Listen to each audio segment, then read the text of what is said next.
নবী মেয়ের সামনে দাঁড়ায় বললেন, মা তুই কখনো মনে করিস না তোর বাবা আল্লাহ নবী বলে আল্লাহ তোকে জান্নাতে দিবে, এইটা কখনো মনে করিস না মা। জান্নাতে যাইতে গেলে জান্নাতের আমল করে জান্নাতে যেতে হবে। ফাতেমা বলতেছে, বাবা আপনি আল্লাহর শ্রেষ্ঠ নবী, আপনার মেয়ে হওয়ার পরেও কি আল্লাহ আমার জান্নাত দেবে না? রাসূল বললেন, ফাতেমা জান্নাতে যদি যাওয়ার চাও তাহলে আমল করে জান্নাতে যেতে হবে। ফাতেমা বললেন, বাবা তাহলে কি আমল করলে আল্লাহ জান্নাত দিবে? আল্লাহ নবী বললেন, মাত্র 4টা আমল করবে মা।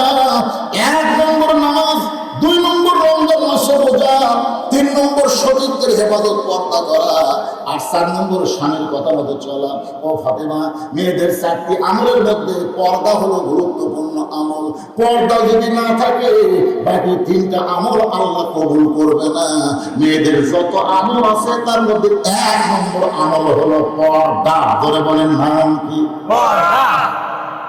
সঙ্গে সঙ্গে ফাতেমার গায়ে একটা ঘন্টা ছিল, ওই ঘন্টাটা ফাতেমা মাথার উপর উঠে দিয়ে বললো, বাবা এই মুহূর্তে আপনাকে সাক্ষী রেখে ওয়াদা দিয়ে দিলাম ফাতেমা আর পর্দা থেকে বের হবে না। এমন পর্দা হয়ে গেল, গভীর রাত্রে হযরত আলীর বুকের মধ্যে মাথা রেখে ফাতেমা কাঁদতেছে। আলী বলে, ফাতেমা কান্দার কারণ কি? বলে, স্বামী গো, আল্লাহ আমার দোয়া কবুল করেছে। আমি সব সময় দোয়া করে আল্লাহ ফাতেমার মৃত্যুটা যেন পর্দার মধ্যে হয়। আজকে গভীর রাতে পর্দার মধ্যে আল্লাহ আমার মৃত্যু দিবে। এই বলা মাত্রই হযরত আলী গাছের গোড়া কাটলে যেমন পড়ে যায় তেমনি ঘরের মধ্যে পড়ে গেলেন। ফাতেমা মুচকি মুচকি হেসে স্বামীর মাথাটা উড়াতের উপরে নিয়ে কবরে একটা চুম্বন দিয়ে বলে, স্বামী গো, আপনি হলেন পৃথিবীর সর্বশ্রেষ্ঠ বীর, আপনি হলেন সবচাইতে বড় জ্ঞানী। বউ মরার খবর শুনে এমন করে কান্দেন কে?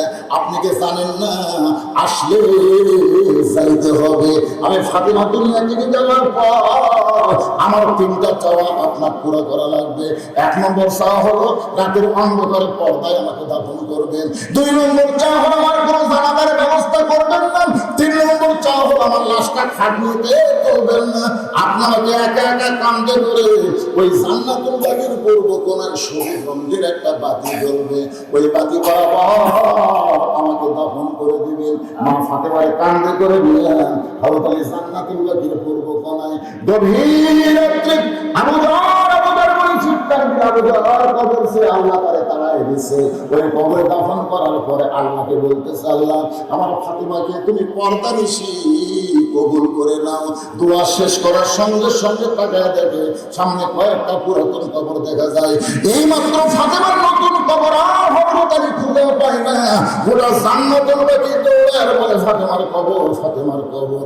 কে যেন ডাকতে বলে, আলী রে ফাতেমা পর্দা নিশি, আমি আল্লাহ জোহরা ডিগ্রি দিলে ফাতেমার কবরটাকে কিয়ামত পর্যন্ত পর্দা করে দিয়েছি। মায়েরা, ও মা, কোন আমল আপনাদের কবুল হবে না যদি পর্দার ভিতরে না থাকে।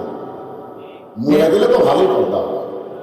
আর কিছুদিন আগে আমি কত আজ করতে গেলাম, আগে বলে যেরকম বর্তমানে আমি টাঙ্গাইল গেছিলাম, টাঙ্গাইল ওই জায়গায় যেখানে আমাকে কাজ করতে দিচ্ছে 500 মেয়ে মানুষ বসে। মেয়েরা এত জোরে চিল্লাচিল্লি করতেছে, ওদের শব্দ পুরুষের কানে আসতেছে। আমি বললাম, না, চিল্লাচিল্লি জোরে করবেন না। আপনারা জোরে কথা বললে পরপর শুনতে পারলে পর্দা খেলা হয়। আমি কি খারাপ পেয়েছি?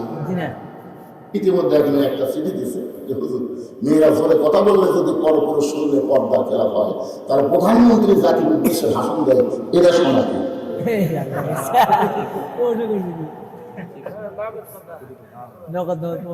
এখন চিন্তা করেন যে কিছুক্ষণ আগে যে ফতুয়া দিছে মেয়েরা জোরে কথা বললে পরপর শুনলে পর্দা খেলা হয়, এখন যদি বলি প্রধানমন্ত্রী দেয় তাহলে হাউস দৌড়ে পার হওয়া দিবে।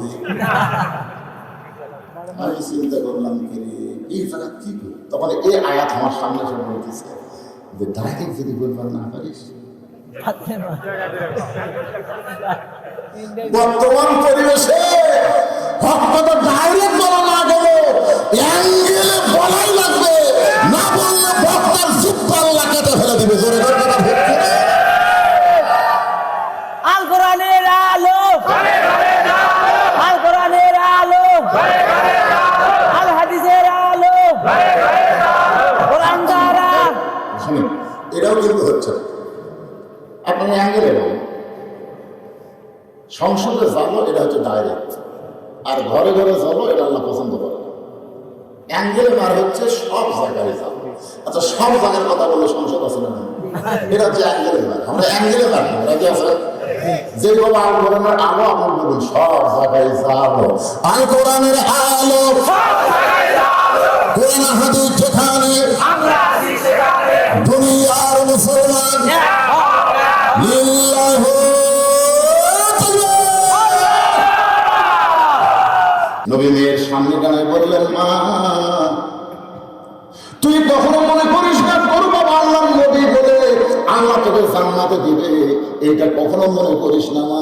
জান্নাতে যাইতে গেলে জান্নাতের আমল করে জান্নাতে যেতে হবে। ফাতেমা বলতেছে, বাবা আপনি আল্লাহর শ্রেষ্ঠ নবী, আপনার মেয়ে হওয়ার পরেও কি আল্লাহ আমার জান্নাত দেবে না? রাসূল বললেন, ফাতেমা জান্নাতে যদি যাওয়ার চাও তাহলে আমল করে জান্নাতে যেতে হবে। ফাতেমা বললেন, বাবা তাহলে কি আমল করলে আল্লাহ জান্নাত দিবে? আল্লাহ নবী বললেন, মাত্র 4টা আমল করবে মা। 1 নম্বর নামাজ, 2 নম্বর রমজান মাসে রোজা, 3 নম্বর শরীয়তের হেফাজত পর্দা করা, আর 4 নম্বর স্বামীর কথা মতো চলা। ও ফাতেমা, মেয়েদের 4টি আমলের মধ্যে পর্দা হলো গুরুত্বপূর্ণ আমল। পর্দা যদি না থাকে বাকি 3টা আমল আল্লাহ কবুল করবে না। মেয়েদের যত আমল আছে তার মধ্যে 1 নম্বর আমল হলো পর্দা। ধরে বলেন নাম কি? পর্দা। সঙ্গে সঙ্গে ফাতেমার গায়ে একটা ঘন্টা ছিল, ওই ঘন্টাটা ফাতেমা মাথার উপর উঠে দিয়ে বললো, বাবা এই মুহূর্তে আপনাকে সাক্ষী রেখে ওয়াদা দিয়ে দিলাম ফাতেমা আর পর্দা থেকে বের হবে না। এমন পর্দা হয়ে গেল, গভীর রাত্রে হযরত আলীর বুকের মধ্যে মাথা রেখে ফাতেমা কাঁদতেছে। আলী বলে, ফাতেমা কান্দার কারণ কি? বলে, স্বামী গো, আল্লাহ আমার দোয়া কবুল করেছে। আমি সব সময় দোয়া করি আল্লাহ ফাতেমার মৃত্যুটা যেন পর্দার মধ্যে হয়। আজকে গভীর রাতে পর্দার মধ্যে আল্লাহ আমার মৃত্যু দিবে। এই বলা মাত্রই হযরত আলী গাছের গোড়া কাটলে যেমন পড়ে যায় তেমনি ঘরের মধ্যে পড়ে গেলেন। ফাতেমা মুচকি মুচকি হেসে স্বামীর মাথাটা উড়াতের উপরে নিয়ে কবর একটা চুম্বন দিয়ে বলে, স্বামী গো, আপনি হলেন পৃথিবীর সর্বশ্রেষ্ঠ বীর, আপনি হলেন সবচাইতে বড় জ্ঞানী। বউ মরার খবর শুনে এমন করে কান্দেন কে? আপনি কি জানেন না আসলে যাইতে হবে? আমি ফাতেমা দুনিয়া থেকে যাওয়ার পর আমার 3টা চাওয়া আপনার পুরো করা লাগবে। 1 নম্বর চাওয়া হলো রাতের অন্ধকারে পর্দায় আমাকে দাফন করবেন। 2 নম্বর চাওয়া হলো আমার কোনো জানাজার ব্যবস্থা করবেন না।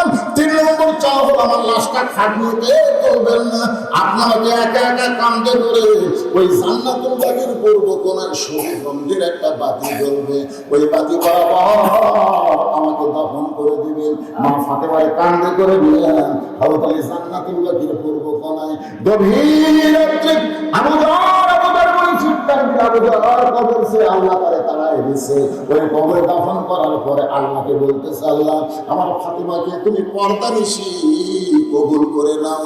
দোয়া শেষ করার সঙ্গে সঙ্গে তাকায় দেখে সামনে কয়েকটা পুরাতন কবর দেখা যায়। এই মাত্র ফাতেমার নতুন কবর আর হযরত আলী খুঁজে পায় না। গোটা জান্নাতুল বাকি দৌড়ায় বলে, ফাতেমার কবর, ফাতেমার কবর। কে যেন ডাকতে বলে, আলী রে ফাতেমা পর্দা নিশি, আমি আল্লাহ জোহরা ডিগ্রি দিলে ফাতেমার কবরটাকে কিয়ামত পর্যন্ত পর্দা করে দিয়েছি। মায়েরা, ও মা, কোন আমল আপনাদের কবুল হবে না যদি পর্দার ভিতরে না থাকে। মরে গেলে তো ভালোই পর্দা হবে। কিছুদিন আগে আমি যত আজ করতে গেলাম, আগে বলে